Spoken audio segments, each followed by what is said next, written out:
La rencontre avec la commissaire européenne aux partenaires internationaux a porté sur le partenariat global entre l'Union européenne et le Tchad, ainsi que sur les mécanismes de financement du plan national de développement.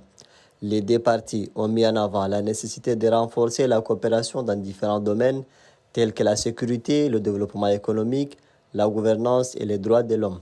Le partenariat global vise à promouvoir des relations mutuellement bénéfiques et à soutenir le Tchad dans ses efforts de développement. La délégation du Tchad s'est rendue ensuite au siège du service Afrique pour l'action extérieure de l'Union européenne où elle s'est entretenue avec sa directrice générale Rita Larangina. Cette réunion a été l'occasion de discuter de plusieurs sujets clés, notamment le rétablissement du dialogue politique entre le Tchad et l'Union européenne, la gestion globale du G5 Sahel et le soutien franc de l'Union européenne à la transition en cours au Tchad. La délégation tchadienne a exprimé sa gratitude pour le soutien de l'Union européenne pendant cette période. Le chef de la diplomatie tchadienne, l'ambassadeur Mohamed Salah Nadif, a mis l'accent sur la nécessité d'un soutien durable de l'Union européenne pour accompagner le Tchad dans ses efforts de consolidation démocratique, de réformes institutionnelles et de développement économique.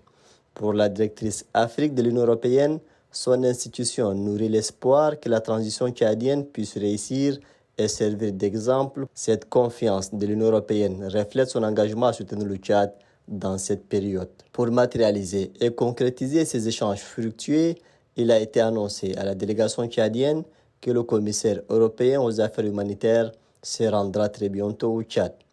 L'Union européenne s'est engagée à accompagner le Tchad dans ses efforts de consolidation démocratique, de réformes institutionnelles et de développement économique. Elle offre son expertise et son assistance pour garantir une transition pacifique et réussie.